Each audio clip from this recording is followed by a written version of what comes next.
Iztok Simoniti je pravnik, karierni diplomat, mednarodni politolog, profesor za področje diplomacije in publicist. Do leta 1994 je bil prvi uradni predstavnik Slovenije pri vladi Republike Italije. Vodil je urad za Slovence v zamejstvu in po svetu. Bil je pogajalec z Vatikanom in v obdobju 1994 do 1997 je vodil komisijo za mejo s Hrvaško.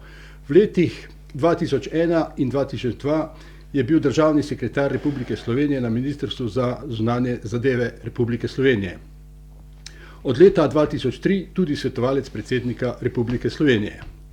Bil je tudi sodnik sodišča za spravo in arbitražo pri OVSE-ju, na FDV in nekdanji diplomatski akademiji pri Ministrstvu za zunanje zadeve je predaval mednarodne in diplomatske odnose. V slovenščino je prevajal strokovno literaturo z področja mednarodnih odnosov in kot urednik zbirke Mednarodni odnosi pri založbi FDV napisal k vrsti prevodov del tujih avtorjev izčrpne spremne študije. Skratka, zelo bogat življenjepis, bibliografija. Profesor Simoniti, mineva 30 let od osamosvojitve oziroma mednarodnega priznanja Republike Slovenije. Kakšne so bile takrat okoliščine, mednarodne okoliščine, da je lahko prišlo oziroma da je prišlo do osamosvojitve Slovenije? Najprej hvala lepa za tako izčrpno predstavitev mene. Glede mednarodnih okoliščin, ki so botrovale nastanku moje države in mnogih drugih držav, je treba povedati naslednje. Da se države nastajajo in umirajo vedno, ko se spreminja mednarodni red, mednarodna ureditev. To se je v 20. stoletju zgodilo 4-krat. To se je zgodilo po prvi svetovni vojni 1918-19, to se je zgodilo leta 1945 drugič, to se je zgodilo leta 1990, 1945 je bilo drugič, 1990 tretjič in danes se nakazujejo stvari, ki bi lahko vodile k temu, da se bi spremenili mednarodni odnosi. To poudarjam zato, ker države takrat nastajajo in umirajo. Zdaj, po letu 1990 je bilo kako? Do leta 1990 sta Združene države Amerike in Sovjetska zveza vzdrževali bipolarni sistem. Dve mogočni sili, ki sta hegemona v svoji interesni sferi, povesta, kako bo izgledal ta mednarodni sistem in kakšna pravila znotraj veljajo. Ko pride do leta 1988, do združitve Nemčije, takrat se zgodi prva jasna najava spremembe mednarodne ureditve. In sicer Gorbačov v dogovor z Združenimi državami Amerike se strinja z združitvijo Nemčije.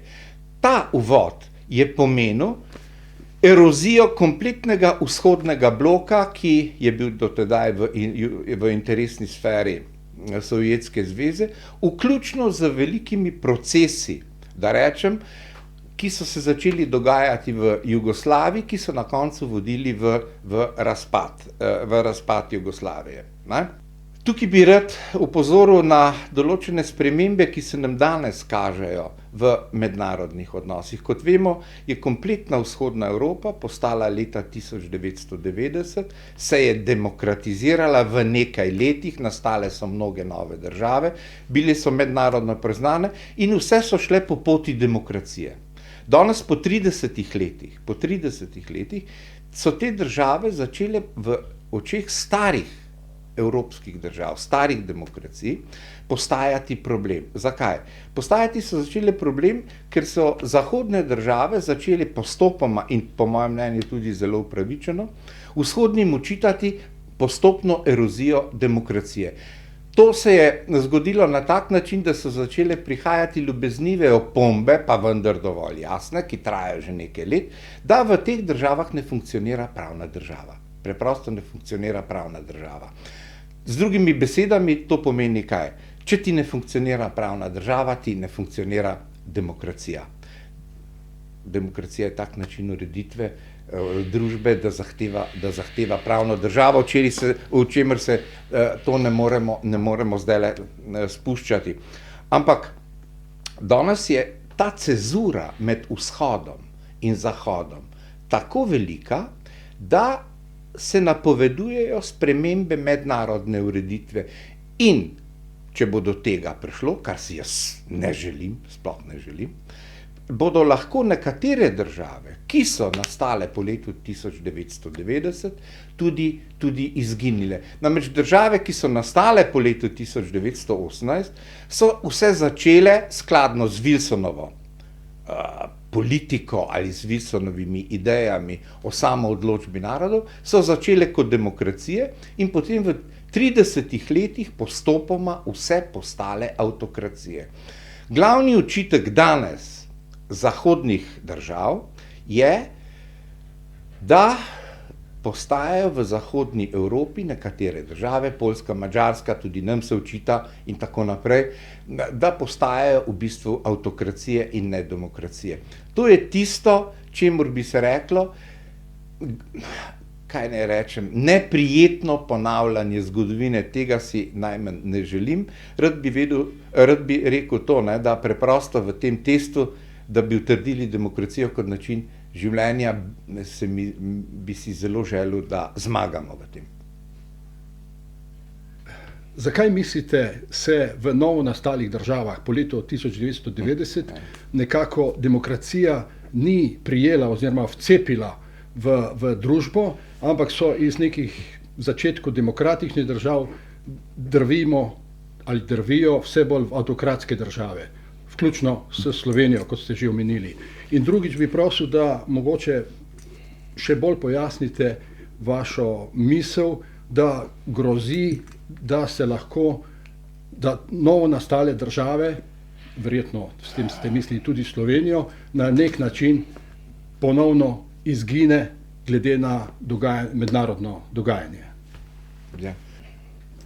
Glejte, tukaj smo pred nečim, ki je kar diplomatska zgodovina opisuje na en zelo, bi rekel, jasen in malo nesramen tudi način, ki pa je vendar resničen. Diplomatska zgodovina, jaz se pri teh svojih razmišljekih opiram na zgodovino diplomacije. Jaz vem, da pri nas se nihče ne ukvarja z diplomacijo, zgodovino diplomacije, upam pa, če bomo imeli še 20-30 let državo, da se bo moral kdo tudi s tem ukvarjati. Zakaj to pripovedujem?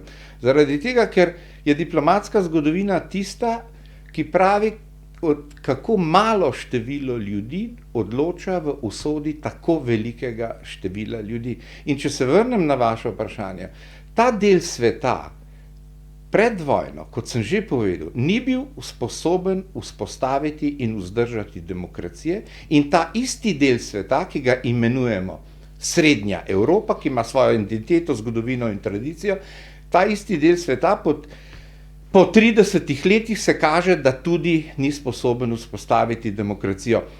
Tukaj je ena stvar, ki jo moram povedati, kot diplomatski svetovalec predsednika sem si izprosil nekako možnost, da za predsedniškimi ministerskimi mizami sprašujem šefe držav, vlad in ministre za zunanje zadeve, ali menijo, da bi lahko in kaj bi morali slovanski narodi prispevati k Evropski uniji. To sem spraševal že, moram reči, pred letom 2004, ker 2004 je moja država in še 10 drugih držav vstopilo v Evropsko unijo, in sem, moram reči, povsod na letu na popolnoma brezbrižnost, kot da je to deplasirano vprašanje. Slovani bomo pa že kaj prispevali Evropski uniji.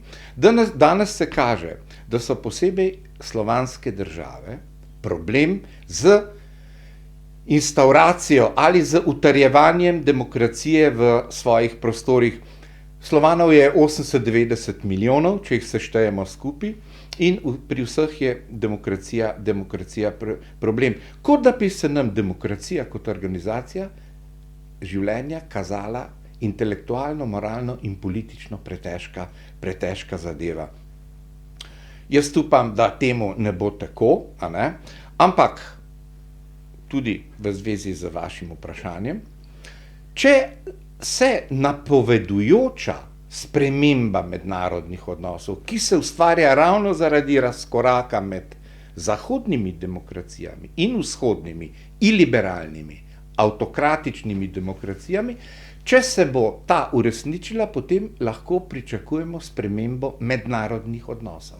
To pomeni, ali bo nastala Evropa dveh hitrosti, ali bodo nekatere države same hotele izstopiti iz Evropske unije, tukaj ne samo zahodne, ne samo vzhodne, tudi zahodne, ker bodo slabe volje na ravnanje vzhodnih držav, a ne?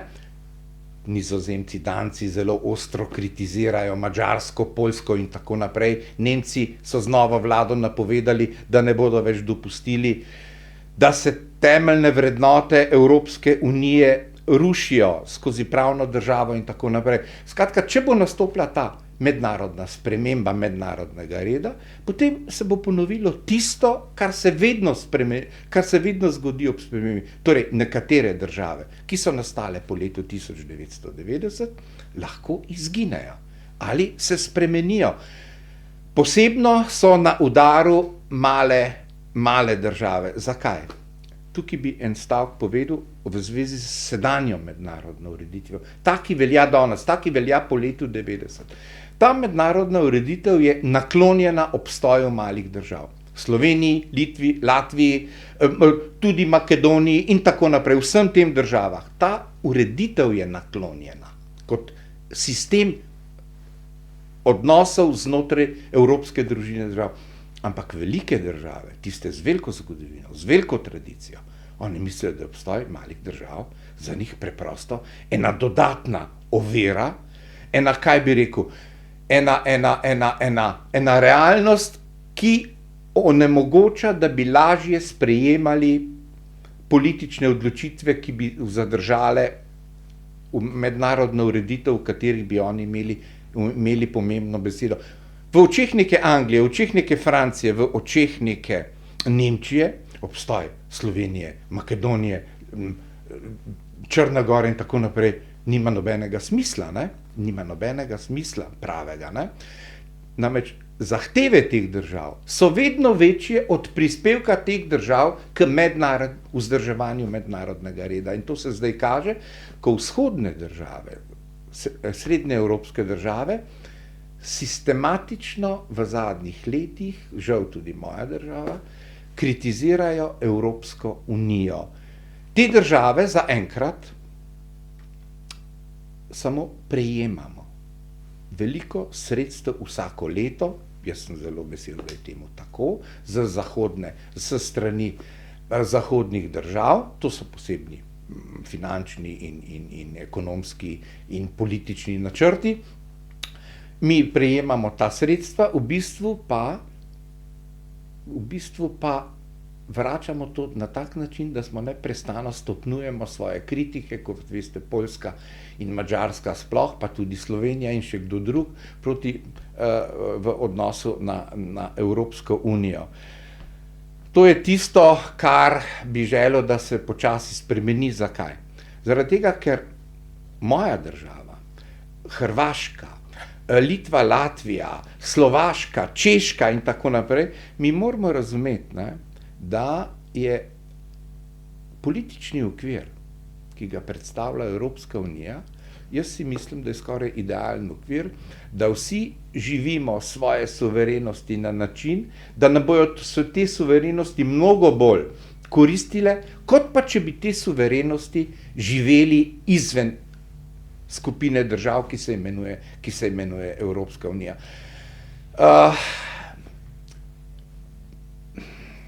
Grki so poznali različen pogled na čas.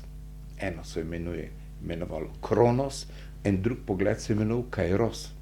Ta Kairos pomeni izrabiti, zagrabiti Boga časa za čop, torej izkoristiti pravilno, izkoristiti ugoden političen zgodovinski trenutek. To pomeni, da vse te države, ki so nastale leta 90, so se vse hotele priključiti Evropski uniji in danes se v očeh te Evropske unije že postajajo problem. Te države moramo razumeti, mi moramo razumeti, da je Evropska unija tisti okvir, v katerem lahko skupaj živimo svoja življenja mnogo, mnogo boljše kot pa izven tega. Omenili ste to nerožnato sliko sedanjega stanja v Evropi. Ali so v teh zadnjih 30 letih, odkar je Slovenija samostojna, odkar so nastale te nove države, se demokratizirale in postale članice EU-ja. Tako je. Ali so te države, vključno s Slovenijo, seveda, kakorkoli prispevale za dobrobit Evropske unije, je bila kakšna ideja, je bila kakšna zgodba, da bi lahko rekli, ja, to so se pa potrudili, da se utrdi ta Evropska unija, ali smo samo zahtevali od Evropske unije neke dobrobiti, sami pa v ta dobrobit Evropske unije, a smo sploh kaj prispevali? To, kar sem omenil že, da sem v davnih časih spraševal šefe držav in vlad, Slovane, kaj lahko Slovani prispevamo. To sem spraševal zaradi tega, ker se je potrdilo tisto, kar ste zdaj vi vprašali. In sicer moje mnenje je, da od leta 2004 države Srednje Evrope niso prispevale k Evropski uniji niti enega koncepta, ene ideje, niti ene prakse, ki bi zavezovala vse države. Niso naredile nič takega kreativnega, kar bi Evropska unija menila, da bi lahko obvezovalo vse članice na področju zdravstva, na področju prometa, na področju pravosodja, na področju vzgoje in tako naprej. Te države zaenkrat niso nič prispevale, so se pa izmojstrile v sprejemanju sredstev, ki jih nekatere države tudi porabljajo na način, da morajo, in to že, hvala Bogu, preiskuje Evropsko tožilstvo tudi porabo tega denarja. Kako pa ocenjujete v zadnjih 30 letih našo diplomacijo? A je naša diplomacija učinkovita, profesionalna, ali vse bolj postaja, oziroma naj bi bila državni aparat, ali vse bolj postaja strankarski aparat? Ja, hvala lepa za to vprašanje, to je pomembno odgovor, ker sem tudi po poklicu diplomat. Jaz sem s sabo prinesel knjigo Slovenski diplomatski pojmovnik svojega kolege Boža Cerarja, ki je tudi povedal v tej knjigi, objavil spisek ljudi, in sicer vsi Slovenci v Zvezdnem sekretariatu za zunanje zadeve, ki smo bili zaposleni tam in smo potem prišli v slovensko diplomacijo. To je bilo, jaz tukaj vidim, preko 50 ljudi, ki smo bili zaposleni, in večina nas je postalo tudi člani nove slovenske, smo postali tudi korpus nove slovenske diplomacije. Tako se je nekako začelo, da smo imeli eno začetno oporo v nekem rutinskem vedenju ljudi, ki se s tem poklicem ukvarjajo. Zdaj, če bi poskušal oceniti, kakšna je slovenska diplomacija po 30 letih, bi moral povedati naslednje, da je v Ministrstvu za zunanje zadeve, dokler sem bil jaz tam in tudi dan današnji, je zelo veliko število zelo sposobnih, kultiviranih, civiliziranih in izobraženih ljudi, mladih ljudi, ki odlično govorijo jezike in ki so, bi rekel, izvrstni diplomati.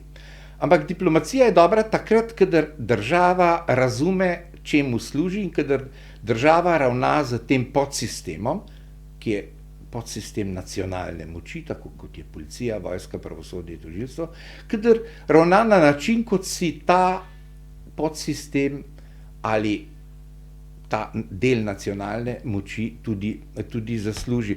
Po 30 letih bi jaz rekel za slovensko diplomacijo naslednje. Prvič, da ta diplomacija ni evropska, namreč ni profesionalna diplomacija. Kljub temu, da je večina ljudi v zunanjem ministrstvu, ki jim je to edini poklic in so, bi rekel, profesionalci, politika ravna z njimi tako, da rekrutira v svoje vrste ali bi rekel v svoje delovne ekipe tiste ljudi, ki in so jim strankarsko najbližji.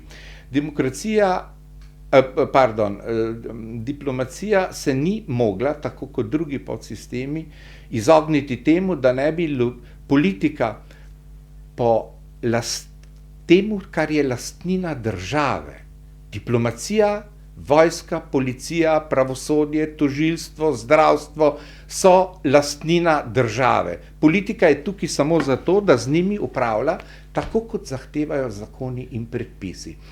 Pri nas se politika od leta 1990 do današnjega dne nikoli ni odrekla temu, da bi škodljivo vplivala na diplomatsko strukturo, bodisi tako, da vedno izbira samo med svojimi, na klasičen način rdeči in črni, levi in desni in tako naprej, in te forsira, druge pa odriva v kako bi rekel, prekaren položaj, v položaj ljudi, ki so začasno izključeni, ki so začasno odrinjeni in tako naprej. In ko se ekipa na oblasti zamenja, se ta stvar ponovi. Kaj to pomeni? To pomeni, da ni mogoče ustvariti znotraj podsistema, ki se imenuje diplomacija, ni mogoče ustvariti koherence, ni mogoče ustvariti solidarnosti, ni mogoče ustvariti profesionalne etike, ni mogoče ustvariti tistega zaupanja v timu, ki je potreben, da tim deluje kot celota. Jaz sem večkrat se spomnil tega in dal eno primero. Mahler je napisal 8. simfonijo, imenuje se Simfonija tisočev, izvajana je bila tukaj tudi pri nas, pred 2 leti se mi zdi, da je Gergijev dirigiral. In v tej simfoniji, kjer nastopa 1000 ljudi v sami izvedbi, ti vidiš eno stvar, da simfonija funkcionira, ti jo slišiš tako, kot jo mora slišati, če cel tim deluje dobro. Enako je to z diplomacijo. Pri diplomaciji je to tako, da mora tim, ki je znotraj hiše in zunaj hiše, delovati usklajeno in dobro. Politika, zaradi nekega primitivizma, ki je značilen za vse novo nastale države, pa tudi zavest, nizka intelektualna, moralna tudi zavest, da lahko vendar diplomacijo se ukvarja vsaka. Po podobni poti so šli Poljaki, Čehi, ne vem, šli so tudi Latvijci in tako naprej, niso si ustvarjali profesionalnih, moramo reči, diplomacij. To počne pri nas politika še dan današnji, pravzaprav, da deli ljudi na svoje in druge, na rdeče in črne, če smem tako reči. Potem je pa še ena stvar, ki ima, po mojem mnenju, še bolj razdiralen učinek.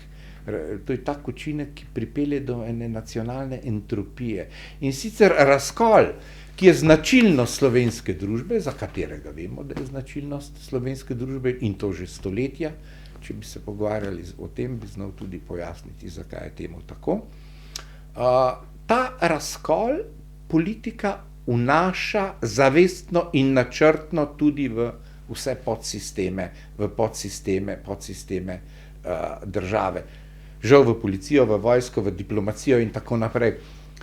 Kaj je posledica? Posledica, kot smo rekli, je neprofesionalnost in v bistvu je posledica ena velika entropija, to je medsebojno uničevanje že tako šibkih in skromnih energij, ki jih imamo. Zdaj smo govorili o politiki divide et impera, deli in vladaj, ampak vrnimo se malo še na drugo področje. Veliko ste se ukvarjali tudi z problemom meje med Slovenijo in Hrvaško. To so zelo občutljive zadeve. Kako ste bili vključeni v to zgodbo? Ali so tudi tu nastali kakšni partički, kot so med Churchillom in Stalinom, ker se je znameniti partiček pojavil 50-50 delitev interesnih sfer, takrat, ko sta se ona dva pogovarjali. Kako ste bili vpleteni v to zgodbo? No, med drugim sem bil v svoji uradniški karieri tudi predsednik komisije za mejo. Ta stvar je občutljiva vedno in povsod, kjerkoli, po vsem svetu, tudi pri nas. Bolj si majhen, Ni zato, ker si bolj majhen, si bolj občutljiv, ampak zaradi tega, ker je meja nekaj takega, za kar imamo vsi v zavesti, da bi morali imeti nekaj več, kar nam pripada. To je slika povsod po svetu. Ko vsi problemi, ki so nastali med Slovenijo in Hrvaško, in večina problemov, ki jih je nastajala med novo nastalimi državami Jugoslavije, je bil razlog v razpadu države. Mi Slovenci smo in Hrvati imeli nekih mogoče 10, 11, 12 takih problemov. Od teh problemov smo v zadnjih desetletjih večino teh problemov zelo, zelo uspešno rešili. Ostal je v bistvu mogoče problem banke, mogoče je problem tudi meje, pri čemer je treba povedati naslednje. Problem meje je rešen z arbitražno sodbo. No, jaz mislim, da je problem rešen na ta način, da je zadovoljiv za obe strani, čaka pa ugodnega trenutka za implementacijo, zaradi tega, ker se je na slovenski strani naredila nerodnost, ki je bila taka nerodnost, da če bi se zgodila nam, bi mi naredili v bistvu isto kot Hrvaška, ampak ker je bilo arbitražno sodišče pametnejše, je preprosto reklo, da ta napaka ni v bistvu kompromitirala razumevanje in način reševanja problema z vidika sodnikov arbitrov in zato so izdali tudi to sodbo. Ta sodba, kot sem rekel, samo čaka na svojo implementacijo. In če bodo ugodni pogoji, odnosi med obema državama, tisto, kar moramo vedeti, Slovenija se mora iz petnih žil truditi, imeti najboljše možne odnose s svojimi sosedi. Danes moram reči, da ti odnosi v zadnjem letu, dveh so postali, kako bi rekel, manifestativno dobri, boljši, kot so bili prej, saj jaz to tako vidim, tudi po izjavah določenih politikov, pa tudi komentarjev, ki se pišejo o tem, tako da bi se lahko zgodilo, da bi prišlo v enih optimalnejših okoliščinah celo do implementacije. Vi ste me vprašali, če je bilo kaj papirčkov, pa če je bilo kaj prtičkov, pa tako naprej. Zdaj, bilo jih je zelo veliko, prtičkov in načrtov, jaz sam sem jih naredil, ne vem koliko.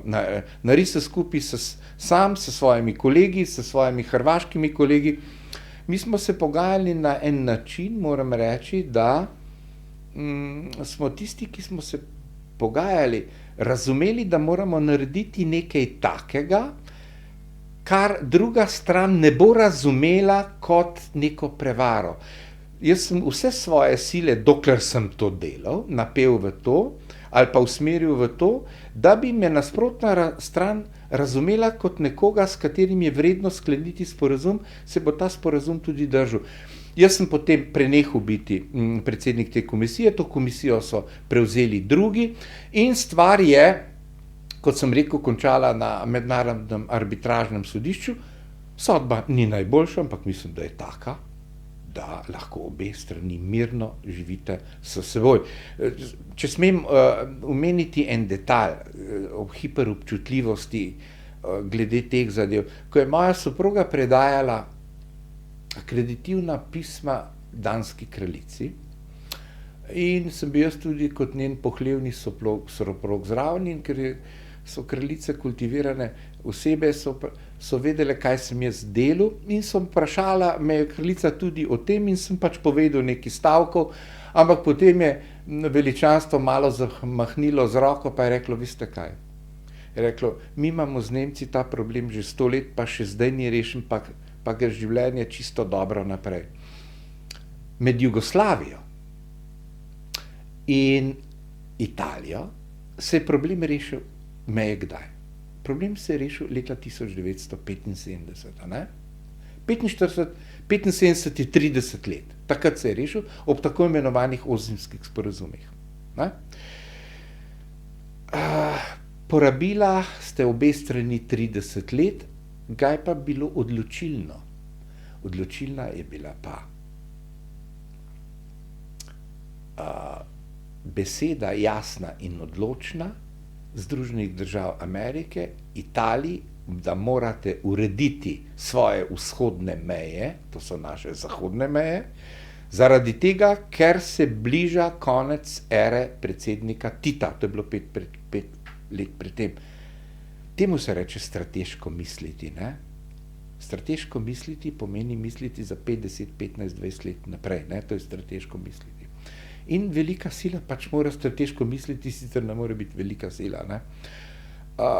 In Italijani so sprejeli ameriško sugestijo in prišlo je do ozimskih sporazumov med Miničem in italijansko stranjo, kot veste.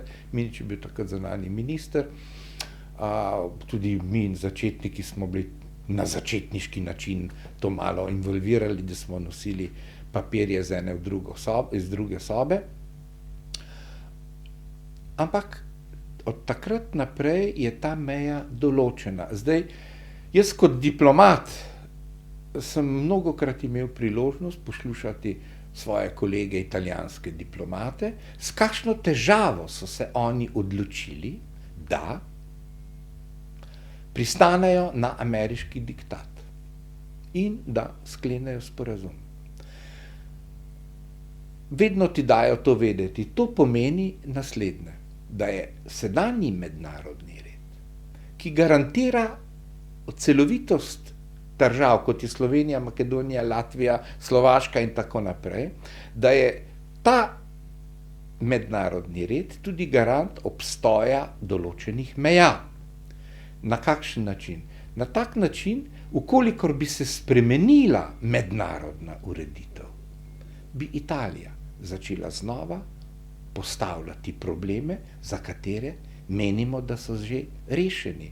Tako kot je leta 1990, ko je začela država Jugoslavija razpadati, 91 s priznanjem Slovenije in tako naprej, je začela Italija postavljati probleme, ki so bili že rešeni z ozimskimi sporazumi, z odplačilom odškodnine in tako naprej. Ko se spremeni mednarodna ureditev, se začnejo karte na novo mešati, na novo igrati in na novo polagati. Zaradi tega mora Slovenija, pa tudi druge male države, vedeti, da je Evropska unija tisti politični okvir, ki vzdržuje stanje, ki je zelo naklonjeno obstoju tudi malih držav. Tako da ta naša meja s Hrvaško, jaz mislim, da je stvar samo neke primerne potrpežljivosti, da se bo to tudi sankcioniralo na en uraden način. Imate bogate izkušnje v diplomaciji, ste strokovnjak za diplomacijo. Kako bi vi ocenili, kako vpliva delovanje Slovenije oziroma na državni ravni, kar se dogaja v Sloveniji, ali pa na običajni ravni, vsakodnevno v Sloveniji, na mednarodni ugled Slovenije? Mislim tukaj recimo na tvite, ki jih pošilja predsednik vlade, mislim na polaganje vencev kolaborantom v imenu države in podobne stvari, da ne omenjam zgodbe, ki se dogajala z evropskimi tožilci, z napadi na medije, z napadi na sodstvo. Kako to, po vašem mnenju, vpliva na ugled oziroma na podobo države Slovenije v mednarodni javnosti? Jaz mislim, da ima Slovenija, odkar je postala demokratična država, od te demokracije zelo, zelo velike koristi. Prvič smo Slovenci z prostim razmislekom o sebi, javnim in jasnim razmislekom o sebi, dobili zelo točen pogled vase. In smo dobili, po moje, po 30 letih, moramo si nekako priznati, da smo sami sebi, bi rekel, najbolj nevarni. In dokler imamo demokracijo, smo varni sami pred seboj.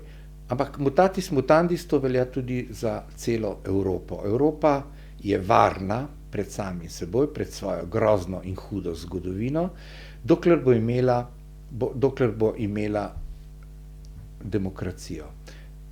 Demokracija je ena fina iznajdba, v katerih se državam za reševanje problemov ni treba ubijati. Demokracija je organizacija življenja, v kateri ni treba imeti državljanske vojne, da rešiš probleme. Zdaj smo pa pri vprašanju ugleda. Mi imamo srečo tudi v tem, da smo praktično od leta 1990, 1991, 1992 naprej pod nekim stalnim nadzorom Zahoda, kar je zelo dobro, pa tudi v drugih državah, ampak mene bolj zanima nadzor Zahoda. Odkar smo pa članice Evropske unije, je pa ta nadzor nad nami institucionaliziran.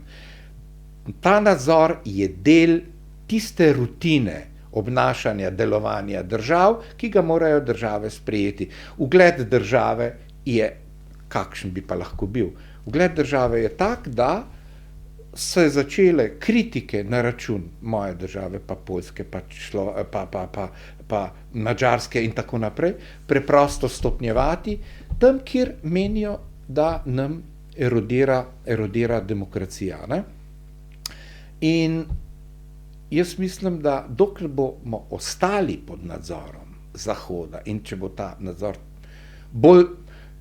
nadzor tako reden ali mogoče še bolj reden in še bolj natančen, poročila predstavništva Evropske unije plus zahodnih diplomatov v Sloveniji, jaz mislim, da so tako natančna, da človek, če bi to bral in če jih lepo prosiš, ti dajo tudi to za vse za prebrati, da so ta poročila taka, da ti sliko o sebi zelo, zelo jasno vidiš.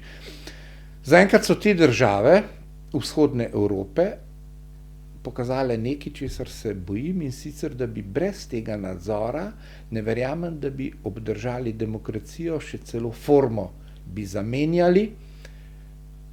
Iliberalna demokracija je taka prevara, ko ti v bistvu menjaš demokratične oblike na način, da samo izgledajo kot demokracije, pa to niso več. Namreč treba je nekaj povedati, ne?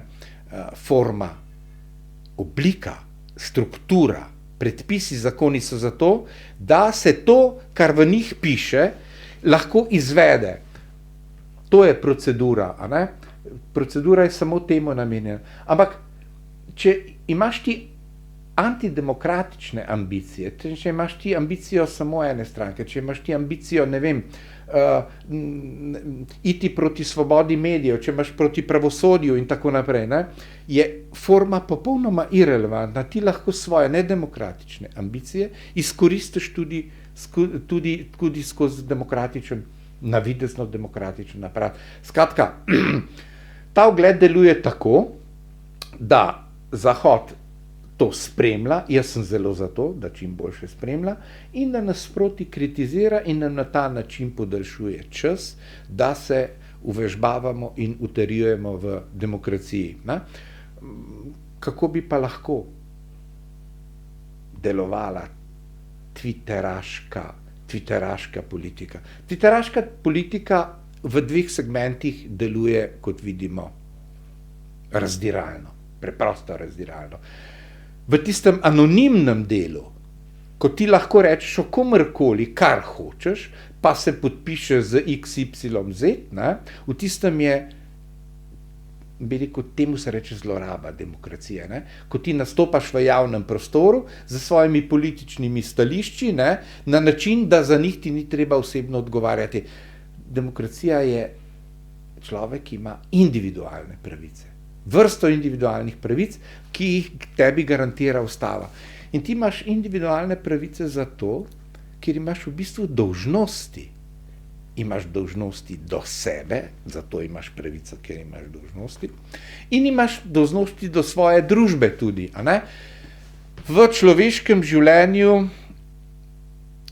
pravice v resnici delujejo samo kot dolžnosti. Hočem povedati, da če ti pravic ne porabiš, koristiš, če jih ne razumeš kot dolžnosti, jih boš tudi izgubil. No, v teh zadevah imamo še velike težave. Jaz mislim, da mi imamo težave preprosto razumeti demokracijo. Spoznavamo nekaj, ne? Da je v resnici v resnici je človeška svoboda, če jo hočemo živeti vsi, zelo zapletena stvar. In prvi člen vseh evropskih ustav, vseh zahodnih ustav bi se moral glasiti, ne? Državljani, svobodni ste, suvereni ste v merah, kot vam predpisuje ta ustava in nič več. Tukaj je ta klasičen princip, grški princip, nomos basileus, zakon je vladar, pravna država je vladar, ne? In v primeru Evropske unije, ne, mi nimamo ustave, je kdo vladar? Je Evropska pogodba vladar, ne? Ti si suveren, ne? Ampak toliko, kot ti daje ta Evropska pogodba in več pa nisi suveren. No? Tako je s tem našim ugledom. Še eno stvar bi povedal, ki se mi zdi kot diplomatu zelo, zelo pozitivna, in sicer z včlanjevanjem v Evropsko skupino držav, ki je po mojem mnenju najbolj sofisticirana oblika in največji domet zahodne politične kulture in zahodne politične misli in prakse v zadnjih 2500 letih, jaz ne poznam boljšega primera, v tej Evropski uniji, kako bi rekel, se je meja med notranjo politiko in zunanjo politiko zabrisala, kar je zelo, zelo dobro. To bi pomenilo, da kar počenjaš navznoter, Poljaki, ki demontirajo svoj pravosodni sistem, Slovenci, ki demontirajo, ne imenujejo evropskih državnih sodnikov, ki STA in tako naprej, ne? To ni več notranja politika, ampak postaja zunanja politika. In doslednost, ugled neke države se gradi iz tega, kar počne navznoter, in iz tega, kar počne navzven. Tako funkcionira to. In upam, da je to dobro, dokler bo tako.